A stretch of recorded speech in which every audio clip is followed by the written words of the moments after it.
ए शंकर उधर भी पानी डाल, चल। D-5। गोपाल सर, हमारा जवाब सही है ना? बिल्कुल सही है गुंजा। कैलकुलेटर गलत हो सकता है लेकिन तुम नहीं। 10वीं कक्षा में हो और 12वीं के सवाल इतनी आसानी से हल कर देती हो। शाबाश बेटा। ये सर, हमारा जवाब सही है? रानी, जिस दिन तुम सही जवाब दे दोगी ना, उस दिन पूरे गांव में पेड़े बांटेंगे हम। क्या करें सर, सवाल ही इतना मुश्किल था। पता नहीं 12वीं कब हम पास करेंगे। 12। अरे सवाल का जवाब है 12। कुछ सीखो गुंजा से, समझी? और तुम्हारी सहेली कोमल क्यों नहीं आई आज? वो उसके पेट में दर्द है। सर हमें लेट हो रहा है, जाना होगा वरना अमर भैया गुस्सा हो जाएंगे। सर हम भी जाते हैं। ठीक है बेटा। सुभाष। अरे आराम से रानी जी, इतना भी क्या डरती हो अपने अमर भैया से? जैसे कि तुम नहीं डरती ना अपने बाबा के गुस्से से। हम नहीं डरते, बाबा हमसे बात ही कहाँ करते हैं।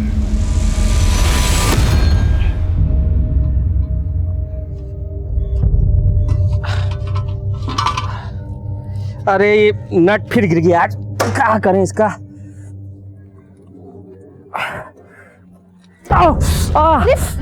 क्या हुआ? अरे लग गया। आप भी ना चक्का ठीक करने के चक्कर में बार बार चोट लगा लेते। एक बार ठीक से मरम्मत काहे नहीं करवा लेते ठेला का? अब कल किशोरी काका को देके आएंगे सुबह, वही ठीक करेंगे इसको। ये लो पापा, सही हो गया। जो पुराना चेयर नहीं था जो टूट गया था, उसका नेट बोल्ट एकदम अच्छे से फिट हो गया। और पापा ये सारा सामान एक तरफ मत रखा करो, बराबर से रखा करो, तो ये चक्के पे ना ज्यादा बोझ भी नहीं पड़ेगा और नेट भी नहीं निकलेगा फिर तो। चलते हैं।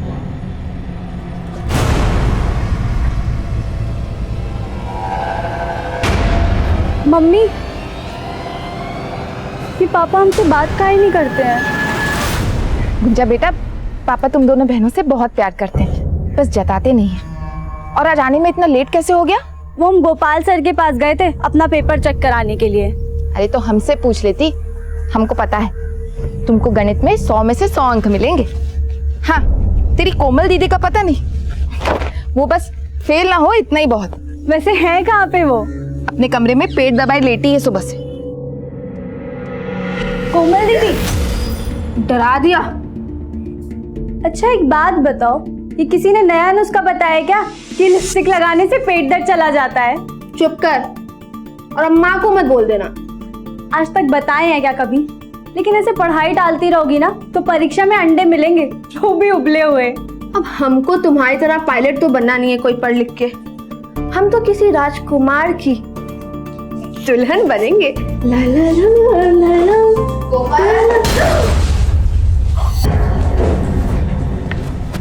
अब तबीयत कैसा है तुम्हारा?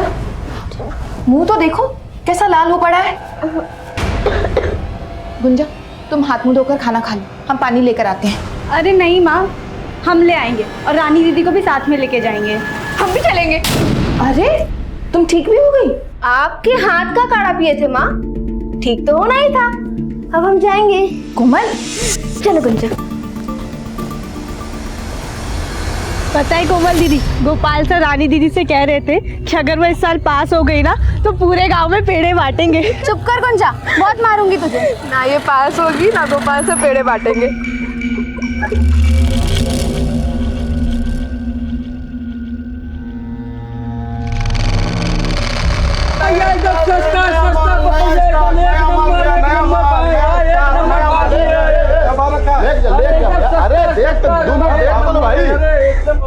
भैया जी कितना अच्छा खुशबू आ रहा है, चलिए ना चाट खाते हैं।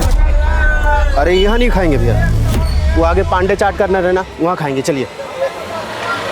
देख के चाची के लिए ले लीजिए बता। हाँ, ब्यूटीफुल साड़ी है, ले जाइए नया स्टॉक में। अरे अरे ऐसा मत करिए भैया, ब्रजेश भैया देखिए हम लोग भूखे मर जाएंगे, ऐसा मत कीजिए। क्या भूखे मर जाएंगे जी? अरे क्या हुआ प्रदीप? भैया देखिए ना, ब्रजेश भैया तो कन्या हटाने को कह रहे हैं। अरे ऐसे कैसे? आप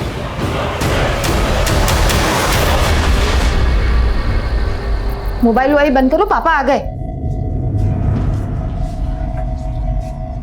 अरे सारा छोला ऐसा का ऐसा है और बाकी सामान भी ऐसा का ऐसा है, आज बिल्कुल भी बिक्री नहीं हुआ क्या? आते सवाल शुरू कर दी ना।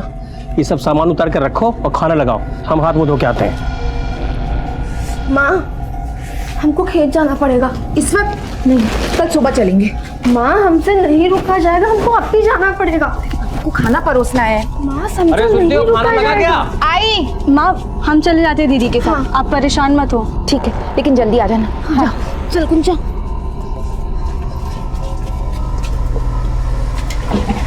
चल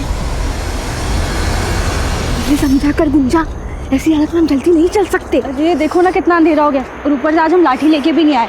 अगर जंगली कुत्ते आ गए ना तो वो नोच डालेंगे हमें। क्या सारा पानी हम पे डाल दोगी?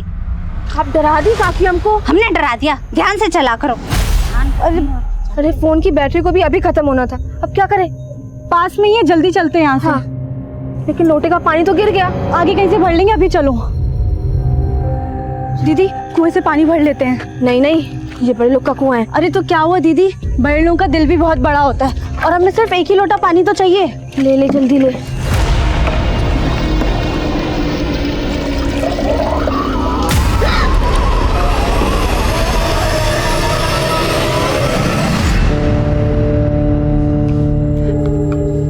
सुनिए ना, उनका फोन बंद आ रहा है। हमारा जी बहुत घबरा रहा है, 1 घंटा हो गया। अरे कहाँ जाएंगी, आती होंगी रास्ते में, आ जाएंगे, ऐसा मत लो। जरा दिखाइए ना, लाठी ले जाना भी भूल गई है। लो। गुंजा, ए कोमल, ए भैया, गुंजा कोमल कहीं देखे हैं क्या?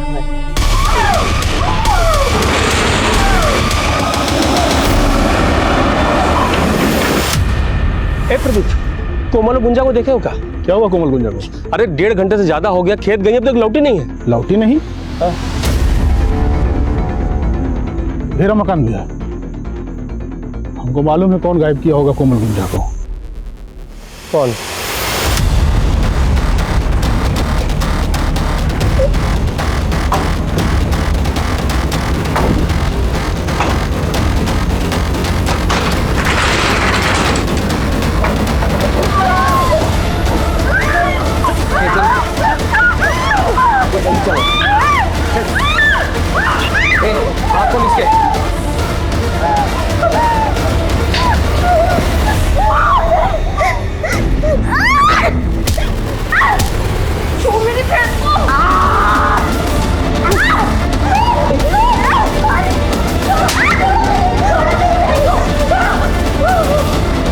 अभी तो हमने ठीक से पकड़ा भी नहीं है।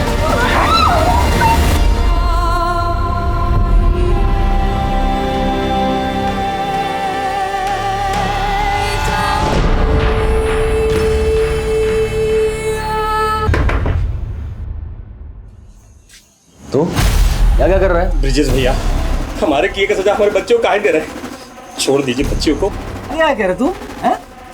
निकल! रात में ताड़ी पे क्या है का? अरे हम कहे अगवा कर तुम्हारी बेटी को? ऐसा मत बोलिए ब्रिजेश भैया, 2 घंटा हो गया, लड़कियां वापस नहीं आई। उनकी अम्मा का रो रो के बुरा हाल है भैया। बुरा हाल हो गया तो हम क्या करें? जाके ढूंढो, किसी के साथ भाग गई होंगी। तुम निकले तो कौन सा नया बात है ये सब? ब्रिजेश, मुंह संभाल के बात कर, और सीधे सीधे कह रहे हैं हमारी बेटी को बाहर भेज। चल, नहीं बताएंगे। क्या कर लेगा? क्या कर लेगा? भैया देखिए, धक्का मत। क्या कर लेगा तू? बताए क्या कर लेंगे? आप बता। बताए क्या कर लेंगे तुम? क्या साला पुलिस वाले पे हाथ उठाया, तेरी तो ठीक नहीं कर रहे आप। छोड़िए, हटिए। हेलो, प्रणाम साहब, हम कन्हैया बोल रहे हैं।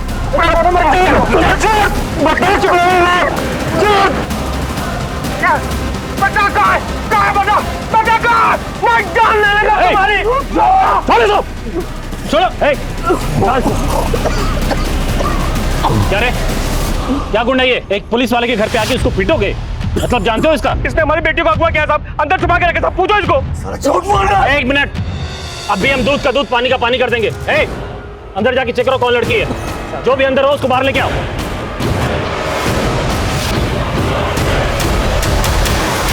साहब अंदर तो कोई नहीं है, अच्छे से देख लिए। यहाँ तो कोई नहीं मिला। अब तुम हमारे साथ थाने चलो, तुम्हारी दबंगई निकाल। चल अंदर, पुलिस वालों को मारेगा।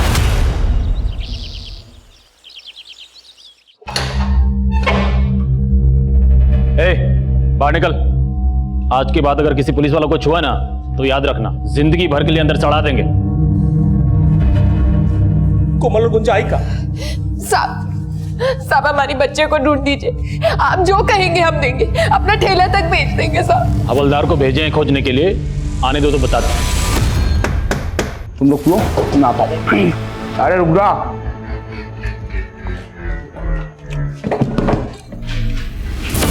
अरे आपने तो बड़ा टाइम लगा दिया, आपका थोड़ा बासी हो रहा है।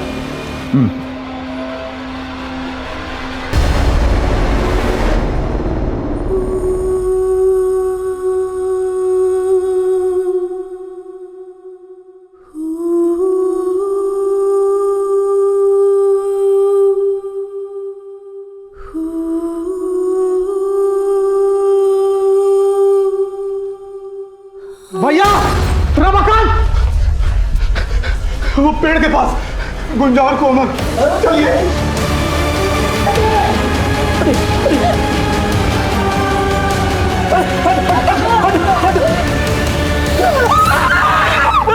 उसे शब्दों में बयान नहीं किया जा सकता। इंसानियत को शर्मसार करने वाली ये घटना अभी और भयानक मोड़ लेने वाली थी।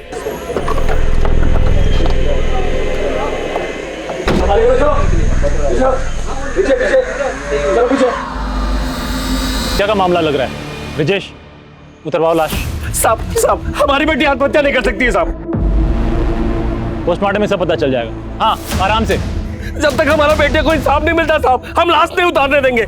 कैसा बेवकूफ वाला बात कर रहे हो? अरे लाश को उतारेंगे, पोस्टमार्टम कराएंगे, रिपोर्ट मंगाएंगे, तब ना इंसाफ दिलाएंगे। स्ट्रेचर मंगाओ।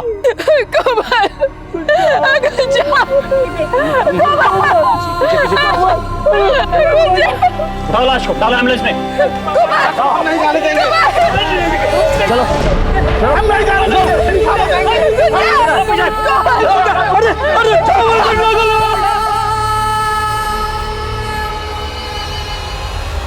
इसी पेड़ की छांव में उन दो बहनों ने अपना बचपन गुजारा और इसी पेड़ के तने से ये सुसाइड का मामला है।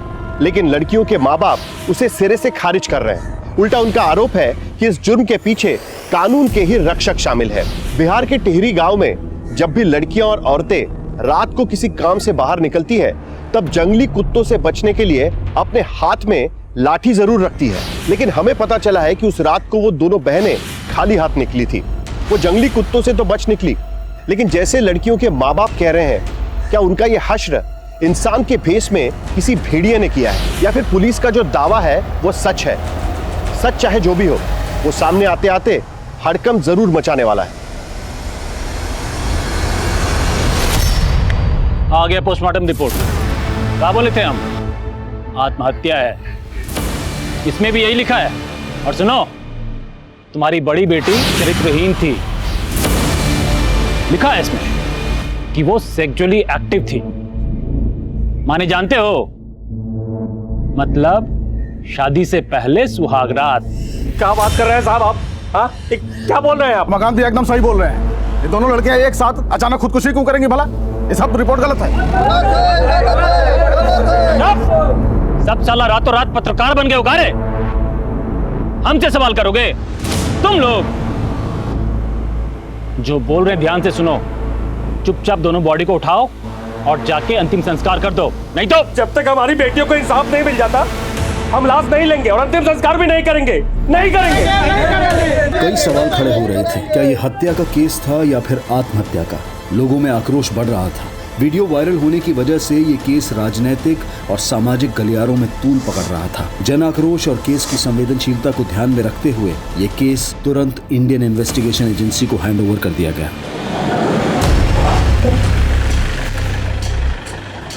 Sir, sub inspector Dinkar. Dinkar, इस केस से रिलेटेड जितने भी पेपर हैं टेबल पर चाहिए मुझे 5 मिनट में। सर।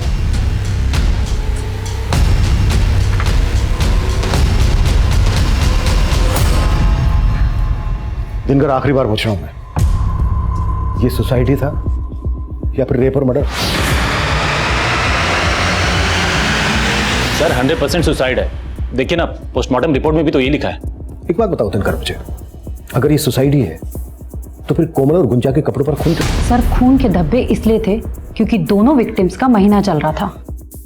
दोनों बहनों का एक साथ? Are you sure doctor? जी बिल्कुल। रमाकांत संभालो।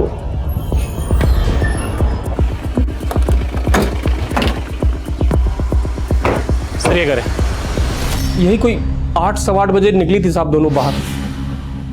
आपको किसी पर शक है? हम तो पहले दिन से कह रहे थे साहब कि वो हवलदार ब्रजेश और उसका छोटा भाई कन्हैया वही सब मिलकर किया है साहब। रमाकांत जी, आप इतने यकीन के साथ कैसे कह सकते हैं? क्योंकि साहब उसी दिन दोपहर में बाजार में ब्रजेश के साथ हमारा कहाँ तो नहीं हुआ था साहब। क्या कर रहे हो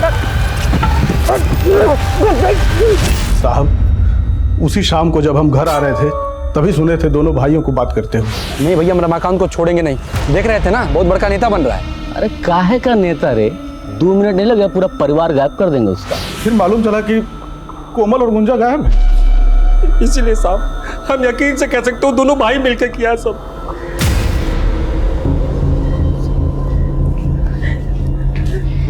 योगिता जी, क्या कोमल और गुंजा का महीना एक साथ आता था?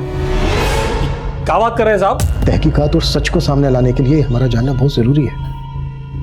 नहीं, कोमल का महीना 10-12 दिन पहले हो चुका था और गुंजा का आने में कुछ दिन बाकी था। अगर माँ की बात को सही माने सर कि कोमल और गुंजा का महीना एक साथ नहीं चल रहा था, तो कोमल और गुंजा के कपड़ों पर वो खून के धब्बे कहाँ? कोमल और गुंजा की डिटेल्स निकालो। दोस्त कौन थे, कहाँ ना जाना था, सब कुछ। सब हवलदार ब्रजेश और उसके भाई कन्हैया को सब।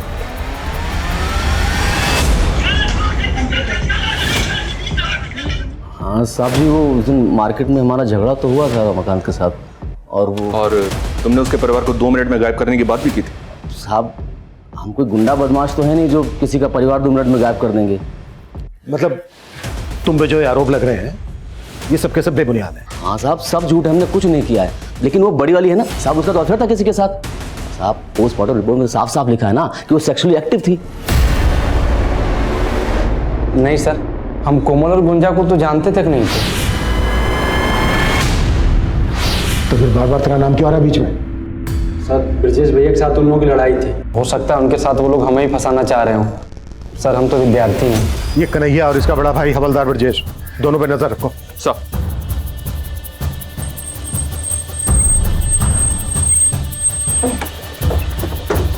आइए सर। सर इसी पेड़ से दोनों लड़कियां लटकी हुई थी। आइए ना। 1 मिनट वर्मा।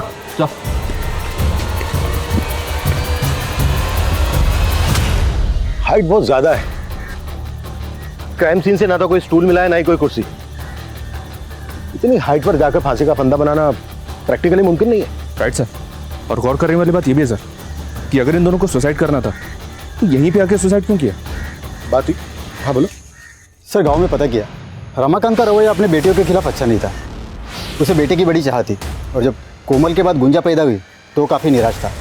बेटियों से सीधे मुंह बात भी नहीं करता था।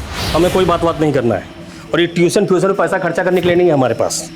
स्कूल में पढ़ती हो ना तो पढ़ो, वरना छोड़ दो। वैसे भी कोई खास उम्मीद नहीं है तुमसे। वैसे तो अभी तक हम ये मानकर चल रहे हैं कि सुसाइड नहीं मर्डर है, पर ये भी तो हो सकता है कि सर यही पारिवारिक वजह दोनों के सुसाइड करने की। नहीं वर्मा, ये सुसाइड तो नहीं लगता। आई एम श्योर ये मर्डर ही है। हाँ, ये हो सकता है कि ब्रजेश और उसके छोटे भाई कन्हैया ने इस कांड को अंजाम दिया। ब्रजेश एक पुलिस वाला है, सबूत मिटाना उसके लिए मुश्किल तो रहा नहीं होगा। कितने ही केसेस में उसने देखा होगा कि सबूत किस तरह। हमारा नाम हरी सिंह है साहब। ये दीवार के पीछे का सारा जमीन और इधर वाला पूरा जमीन वहां तक हमारा ही है साहब, और इस कुएं से हम लोग सिंचाई करते हैं। हरी सिंह जी, आप कोमल और गुंजा को जानते थे? हाँ, गांव के बच्चे हैं साहब। वो यहीं गोपाल मास्टर साहब के पास ट्यूशन पढ़ने आते हैं साहब। अच्छा, जिस दिन दोनों लड़कियों की लाशें मिली थी उस दिन किसी और को देखा था यहाँ पर? नहीं साहब, हमने तो किसी को नहीं देखा। लेकिन हाँ साहब, वो गोपाल मास्टर साहब ने सबसे पहले उन लाशों को देखा था। सर गुंजा और कोमल दोनों अच्छी लड़कियां थी। गुंजा तो पढ़ाई में बहुत तेज थी, और गणित में उसके जैसी तेज लड़की मैंने आज तक नहीं देखी। बिल्कुल सही है गुंजा, कैलकुलेटर गलत हो सकता है लेकिन तुम नहीं। क्या क्लास में कोई ऐसा लड़का था जिसकी कोमल या गुंजा से अच्छी खासी दोस्ती हो? सर ऐसा मेरे ध्यान में तो कोई भी नहीं है। हाँ, मैंने गुंजा को सर 1-2 बार एक लड़के के साथ देखा। क्या वो लड़का कन्हैया था? नहीं सर, वो कन्हैया नहीं था। उसे तो मैं जानता हूँ, ये कोई और था और मुझे उसका नाम नहीं मालूम। मास्टर जी, कोमल और गुंजा की लाश सबसे पहले आपने देखी थी, तब टाइम क्या हुआ था? सर सुबह के तकरीबन 5:30 बजे थे, और मैं उस रात को अपने घर पे नहीं था, मैं अपने मामा के घर गया था। कोमल और गुंजा की लाश के पास आपने किसी और को भी देखा था? हो सकता है कोई यूं ही वहां से गुजर रहा हो, या कोई ऐसी चीज जो आपको थोड़ी अजीब लगी हो। नहीं सर। हेलो। अरे फिक्र मत करो आप, देखो पूछताछ तो होगी ही, हमारा कोई भी कुछ बिगाड़ नहीं पाएगा, समझे? चलो रखता हूं मैं।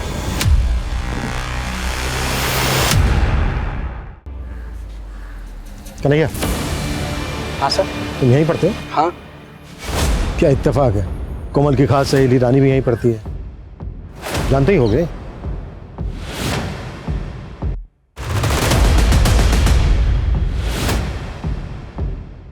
सर हमें नहीं पता कि कोमल का किस लड़की के साथ मिलना जुलना था। याद करने की कोशिश करो रानी। रानी चलो जल्दी। सर हमें कुछ नहीं पता, वो भैया आ गए तो हमें जाना होगा।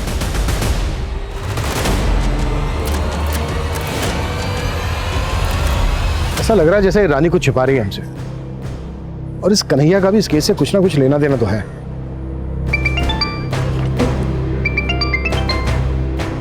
हाँ विशाल। सर गांव वालों ने बताया कि गुंजा को कई बार एक लड़के के साथ देखा गया था, लेकिन वो लड़का इस गांव का नहीं है। गोपाल मास्टर जी जिस लड़के के बारे में बता रहे थे, शायद ये लड़का वही हो। विशाल एक काम करो, गुंजा के स्कूल जाओ, वहां से पता करो, शायद वहां से कोई जानकारी मिले। Okay sir. कोमल और गुंजा 10 मार्च की रात को 8 सवा 8 बजे घर से निकली, और अगले दिन तक उनकी कोई खबर नहीं। फिर 12 मार्च की अर्ली मॉर्निंग इन दोनों लड़कियों की लाशें 10 मार्च की रात से लेकर 12 मार्च की सुबह तक, ये दोनों लड़कियां कहीं तो थीं, या तो अपनी मर्जी से या फिर फोर्स से।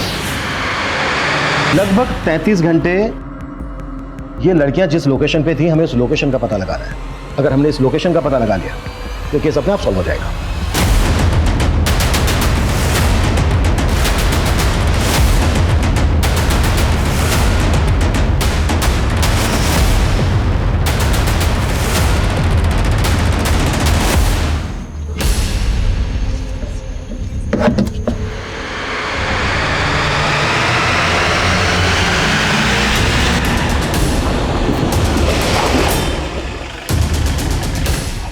आइए सर। सर ये है।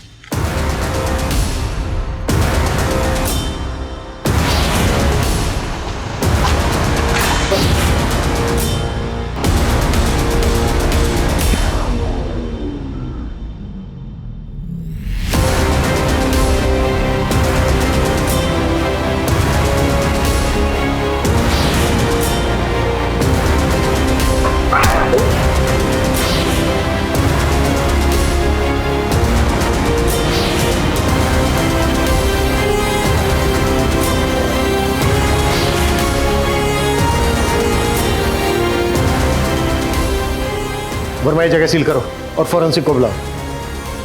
अगर कोमल और गुंजा यहाँ थे तो उनके साथ जो हुआ है वो किसी हैवानियत से कम नहीं है। ये जो टायर के निशान है ये किसी हैवी व्हीकल के हैं, एसयूवी, ट्रक या टेम्पो। आसपास पता करो कि इस तरह की किसी बड़ी गाड़ी को देखा गया था क्या। Okay sir. पोस्टमार्टम रिपोर्ट में सुसाइड दिखाया तो क्या हुआ? दोनों लड़कियों की लाशों को देखकर नहीं लगा तुम्हें कि उनका रेप और मर्डर हुआ है? हम तो वो क्या वो किसे बचाने की कोशिश कर रहे हो? हवलदार ब्रजेश और उसके छोटे भाई कन्हैया को? नहीं सर, हम किसी को नहीं बचा रहे, हमने अपनी कार्रवाई पूरी ईमानदारी से की है सर। अब ये नया मोड़ कैसे आ गया हमें कुछ समझ में नहीं आ रहा है। समझ में नहीं आ रहा है ना, कोई बात नहीं, अब घर जाकर शांति से समझना। सस्पेंड किया जाता है तुम्हें, आउट। ये रही फॉरेंसिक रिपोर्ट। हमें जो दांत मिला था वो गुंजा का ही था। दोनों लड़कियों का ब्लड ग्रुप मैच हो गया है कलेक्टेड ब्लड से। दोनों लड़कियों के साथ सिर्फ रेप ही नहीं किया गया है बल्कि उनको बुरी तरह से मारा गया है। मारने से पहले उनको बुरी तरह से तड़पाया गया है। लेकिन आपकी पोस्टमार्टम रिपोर्ट में ना तो रेप का जिक्र है ना ही असॉल्ट का वार। सर वो हमारा पहला पोस्टमार्टम रिपोर्ट था, हमें कुछ समझ नहीं आया सर। बकवास मत करो, तुम सबके सब मिले हुए हो। I will report about this. उन दोनों लड़कियों के साथ सिर्फ उन हैवानों ने ही जुल्म नहीं किया है बल्कि तुम सब भी शामिल हो इसमें। Out, out.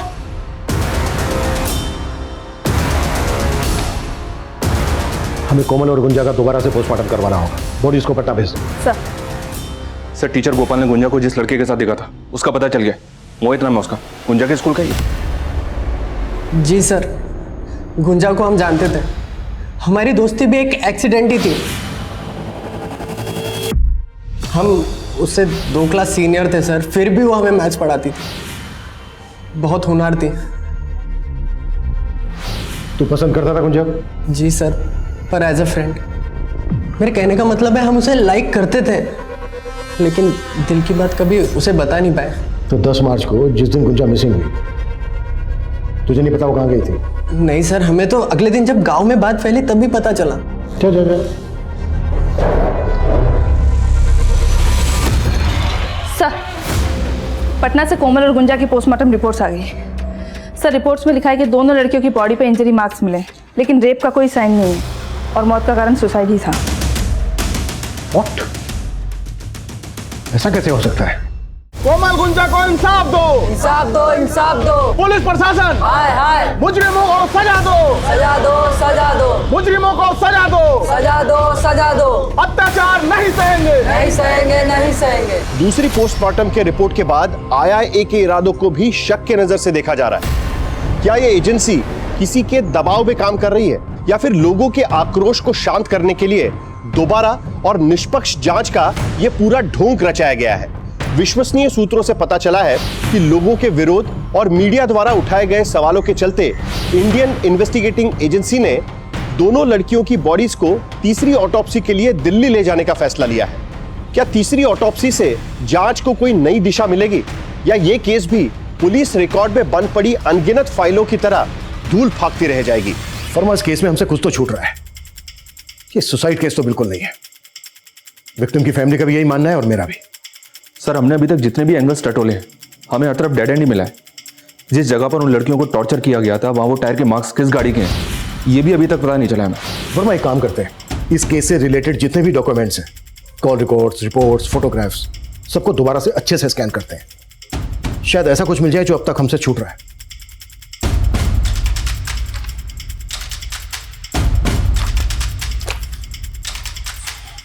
वर्मा सर, चाय हुआ यार। जी सर। पांडे,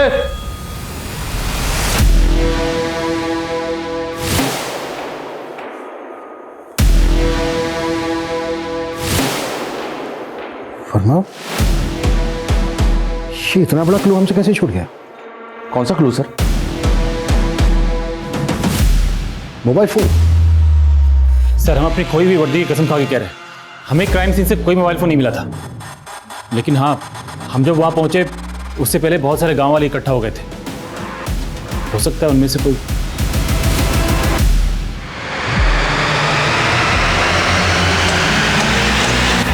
सर, कोमल के फोन की डिटेल्स आ गई हैं। पिछले 2 महीने में कोमल और कन्हैया के बीच में तकरीबन 400 कॉल्स हुए सर। तो ये कन्हैया की रासलीला है? फिर तो कोमल का फोन भी कन्हैया के पास ही होगा। नहीं सर, दरअसल मुकुंदपुर में 2 मोबाइल टावर हैं, एक कन्हैया के एरिया में है और दूसरा इन दोनों लड़कियों के एरिया में। लेकिन सर, कोमल का फोन कन्हैया के एरिया में एक्टिव नहीं था। तो फिर कोमल का फोन कहां एक्टिव था?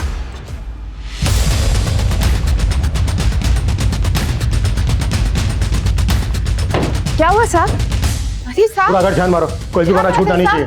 हर जगह चेक करो। अरे क्या कर रहे हैं आप लोग? अरे रुकिए साहब, ये क्या क्या कर रहे हैं साहब?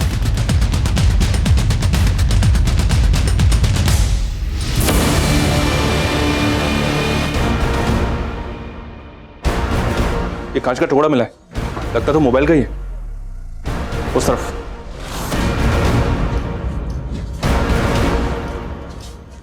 वर्मा सर, बाहर चेक करो।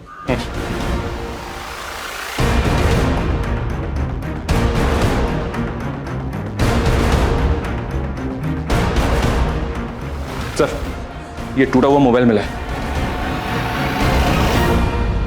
अब और कितनी एक्टिंग करनी है रमाकांत, या फिर सच बोलना है? कैसा सच? क्या बोल रहे हैं ये? योगिता जी, ये क्या बताएगा? मैं बताता हूँ। कोमल कन्हैया से प्यार करती थी और ये बात आपके पति थे रमाकांत को पता चल गई, इसलिए कोमल और गुंजा दोनों को मार डाला इसने।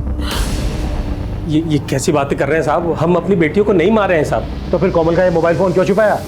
क्यों झूठ बोलता रहा अब तक? ये मोबाइल कोमल की लाश के पास से मिला ना तुझे? हम जान गए थे साहब, हमारी कोमल कन्हैया छुप छुप के बातें करती है। ये फोन अगर किसी के हाथ में लग जाता तो साहब बातें बाहर आ जाती साहब।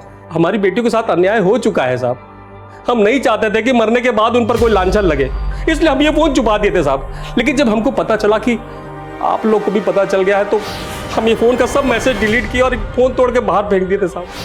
रमाकांत, अब तुम्हारी किसी भी बात पे यकीन करना हमारे लिए मुमकिन नहीं है। मानते हैं साहब, हम अपनी बेटियों के गुनहगार हैं साहब। बेटे के मुंह में हो गए थे साहब, इसलिए बेटी की काबिलियत को पहचान नहीं पाए। और आज जब वो नहीं है तब महसूस कर रहे हैं कि हम कितने आगे हैं साहब। और मैं समझ में नहीं आ रहा है इस रमाकांत पे कितना भरोसा किया जाए और कितना नहीं। एक काम करो, कन्हैया को उठा लो, उसी से होगा दूध का दूध पानी का पानी। सर हेलो, क्या क्या हुआ वर्मा? दिल्ली से पोस्टमार्टम रिपोर्ट आ गई सर। कोमल और गुंजा का रेप हुआ, दोनों के साथ मारपीट भी की गई थी। कोमल की रीढ़ की हड्डी और गुंजा का जबड़ा टूटा हुआ था। हाँ सर, हम कोमल को चाहते थे, लेकिन 2 महीने पहले गुंजा ने हमको देख लिया था। सर, गुंजा की उसकी बहन के साथ अच्छी बनती थी, इसलिए उसने किसी को बताया नहीं। लेकिन फिर हमारा कोमल से झगड़ा हो गया और उसने हमारा फ़ोन उठाना बंद कर दिया। फिर हमने कोमल की बेस्ट फ्रेंड रानी की मदद ली, उसे एक सॉरी कार्ड और एक फूल दिया कि वो कोमल को दे दे। सच्चाई अब मैं बताता हूं तुझे। तू कोमल के पीछे पड़ा था, उसने घास नहीं डाली तुझे, तेरी ईगो को ठेस पहुंची, इसलिए तूने कोमल और गुंजा को किडनैप किया, उनका रेप किया और उसके बाद मार डाला। और इस सब में तेरे भाई कांस्टेबल ब्रजेश ने तेरा साथ दिया। यही सच्चाई है ना? नहीं सर, ये सच नहीं है सर। हम कोमल को प्यार करते थे, लेकिन जब उसकी लाश मिली तो हम एकदम डर गए थे। नहीं सर, कन्हैया को बहुत तोड़ा, लेकिन वो टस से मस नहीं हो रहा। हो सकता है सर सच बोल रहा हूँ। तो क्या रमाकांत झूठ बोल रहा है? अगर रमाकांत उनको मरवाता तो कम से कम अपनी बेटी का रेप तो नहीं करता। तो फिर कोई ऐसा होगा जो ब्रजेश और उस झगड़े का फायदा उठा रहा है। प्रदीप साहब, हम सच कह रहे हैं साहब, हमने ब्रजेश और कन्हैया को बात करते सुना था। ठीक है, मान लिया। अब ये बता, जब ये दोनों ये बात कर रहे थे कितनी दूर थे तेरे से? ज्यादा दूर नहीं थे साहब। हम ब्रजेश और कन्हैया के मोबाइल फोन की लोकेशन निकलवाएंगे। अगर उन दोनों के मोबाइल फोन की लोकेशन तेरे घर के आसपास निकली तो ठीक है, और अगर नहीं निकली तो फिर बैठा कर नहीं, उल्टा लटका कर तेरे से सच निकलवाएंगे। साहब, उस दिन दोपहर को साहब रमाकांत भैया और ब्रजेश का झगड़ा हुआ था साहब। तो कन्हैया जो है हमारे इलाके में घूमता रहता है हमेशा। हमको जब ये बात पता चला तो हमको लगा कि वही दोनों होंगे साहब। मतलब उन दोनों को तूने ये बात करते हुए नहीं सुना था? नहीं साहब। तू अपना बदला लेने के लिए ब्रजेश को इस केस में फंसा रहा था ना, क्योंकि वो तेरी दुकान हटवा रहा था।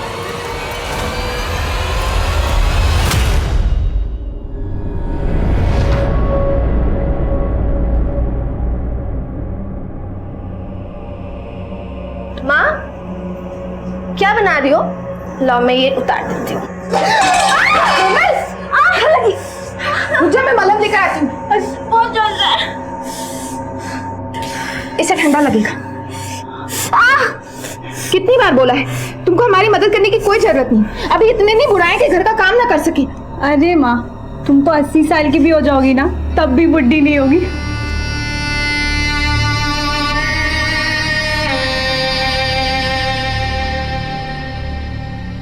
माँ, ये दुपट्टा कैसा लग रहा है हम पे?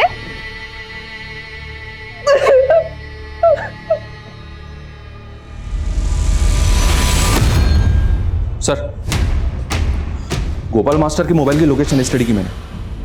12 मार्च की रात को वो अपने मामा के घर पे था, लेकिन रात को 1 बजे वो घर वापस लौट आया था। सर, हम रात को ही मामा के घर से जल्दी आ गए थे। तो पहले हमसे झूठ क्यों बोला था? कहीं ऐसा तो नहीं है कि तू भी शामिल है इस कांड में? नहीं सर, हम बहुत डर गए थे सर।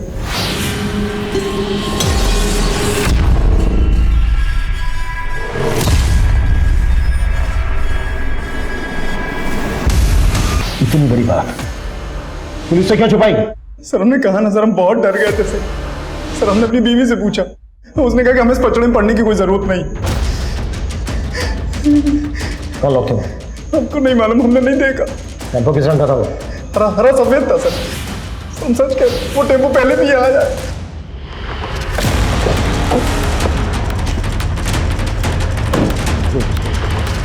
सर, इस लिस्ट में गांव के ऐसे 50 लोगों के नाम हैं जो अक्सर टेम्पो हायर करते हैं। उनमें से 4 या 5 लोग ऐसे हैं जो ज्यादातर हरे और सफेद रंग का टेम्पो हायर करते हैं। इन सबको उठा लो, बैकग्राउंड चेक करो इनकी और पता करो कि 10 मार्च से लेकर 12 मार्च के बीच ये कहाँ है। Okay sir.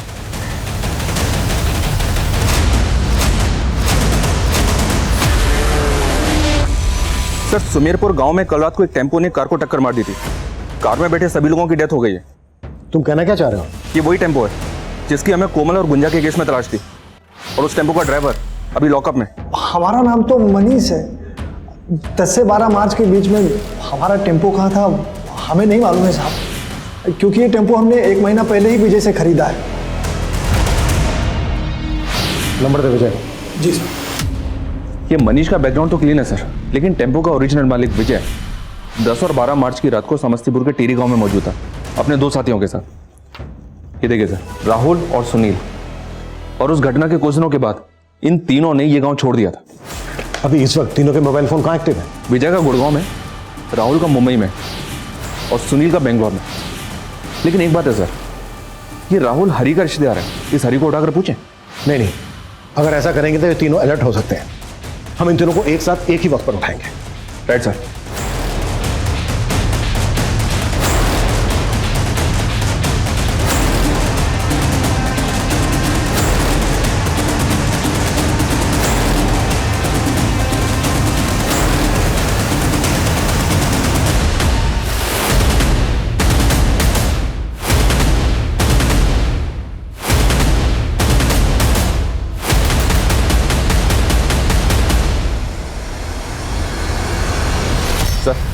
सब टारगेट कंफर्म हो गए, उठा लें?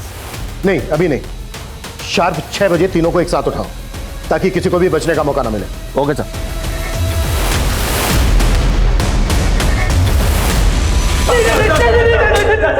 वर्मा, रोना तो अब तुम लोगों को जिंदगी भर है। चलो हो जाओ शुरू।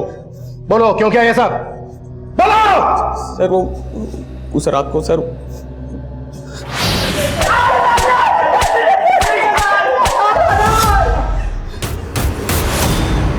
इस राहुल के सीडीआर में एक नंबर यहाँ का भी मिला है। यहाँ का? जी सर, इसी थाने से 10 मार्च को राहुल को कॉल किया गया था। किसने कॉल किया था? किसने कॉल किया था?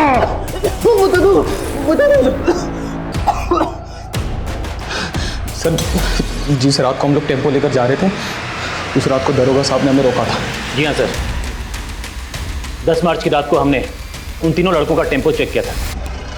हाँ जी साहब। ये हेडलाइट कैसे खराब है? साहब वो थोड़ी सी बिगड़ गई है। बिगड़ गई? एक लाइट से गाड़ी नहीं चला सकते, पता है ना? कहाँ से आ रहे हो? ये पीछे वाली सड़क से आ रहे थे। एक्सीडेंट क्यों हो गई? नहीं साहब, कुछ भी नहीं किया। टेम्पो में पीछे क्या है? पीछे बोल के दिखाओ। ए साहब पीछे आओ। तुमने उन दोनों लड़कियों को उस टेम्पो में देखा था, फिर भी वो टेम्पो जाने दिया क्यों? क्यों? गुंजा को हम उसकी औकात दिखाना चाहते थे। हमारे भतीजे के पीछे पड़ी थी वो। तुम्हारा भतीजा? मोहित भतीजा हमारा, वो उसको फंसा रही थी सर। औकात से बढ़ के सपने देख रही थी वो लड़की। उसके समाज के लोग हमारे घर के सामने से गुजरते नहीं है। गुंजा? सर दरोगा बाबू के साथ हमारी डील हो गई थी कि वो हमें छोड़ेंगे, बदले में हम उनको लड़कियां परोसेंगे। लेकिन हमने लड़कियों का रेप नहीं। सुन, इनके लोगों ने पूरा गांव से तो उठा रखा है। बेहतर होगा तुम लोग निकलो अभी के अभी। चलो। अरे लेकिन इन लड़कियों का क्या करें? उड़ने का शौक है ना इनको, हवा में लटकाते हैं। तो पोस्टमार्टम रिपोर्ट भी तो नहीं बदलवाई थी ना? जी सर, पटना हॉस्पिटल में हमारा आदमी है, हमने उसी को बोल के रिपोर्ट्स बदलवाए। ऐसी भी क्या दुश्मनी थी तुम लोगों की उन दोनों लड़कियों से जो पहले उनका रेप किया और उसके बाद इतनी बेरहमी से मार डाला दोनों को? ये हट, पूरा पानी अशुद्ध कर दिया। तुम लोगों को बात समझ में नहीं आती क्या?